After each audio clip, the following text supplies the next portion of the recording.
Assalamualaikum warahmatullahi wabarakatuh. Teman-teman, di video kali ini kita akan membahas kisah teladan seorang imam masjid di London. Lalu seperti apakah kisahnya? Simak ulasannya dengan menonton video ini hingga akhir agar tidak gagal paham. Dan mari ringankan jari Anda untuk menekan tombol like, subscribe, lonceng notifikasinya. Seorang imam masjid London. Setiap hari imam tersebut pergi pulang dari rumahnya ke masjid dengan mengendarai bus umum. Dan ongkos tersebut dibayar pakai kartu card atau langsung ke supir karena bus tidak memiliki kondektur. Setelah dibayar, baru kemudian cari tempat duduk yang kosong. Sang imam pun membayar ongkos pada supir itu lalu menerima kembaliannya. Sebab hari itu ia tidak punya uang pas. Baru kemudian duduk di bangku belakang yang kosong.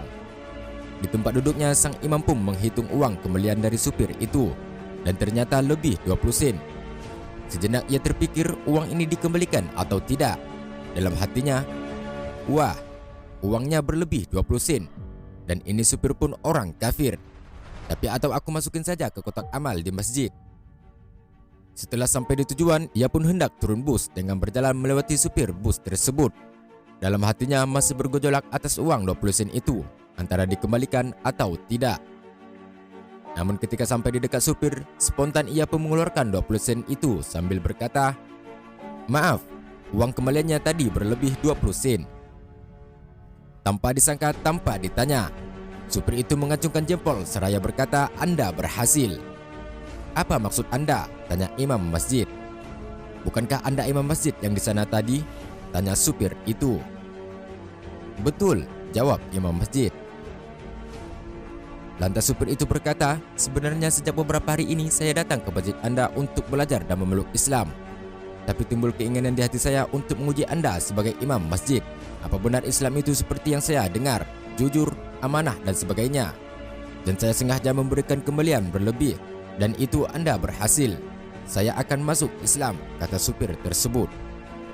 Alangkah tercengangnya imam masjid tersebut sambil beristighfar beberapa kali menyesali apa yang dipikirkannya tadi. Hampir saja ia kehilangan kepercayaan hanya dengan uang 20 sen itu. Masya Allah, sahabat fillah, Allah Subhanahu wa Ta'ala berfirman, "Dan tegakkanlah keseimbangan itu dengan adil, dan janganlah kamu mengurangi keseimbangan itu."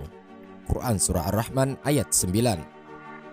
Begitulah kisah dari imam masjid London. Semoga kisah ini menjadi pelajaran bagi kita untuk senantiasa bersikap jujur, amanah dan berakhlak mulia. Rasulullah SAW pun menganjurkan umatnya untuk bersikap jujur, karena kejujuran merupakan mukadimah akhlak mulia yang akan mengerahkan publiknya kepada akhlak tersebut. Demikianlah ulasan kita kali ini, semoga bermanfaat. Sampai jumpa di video kita selanjutnya. Jazakumullah khairan.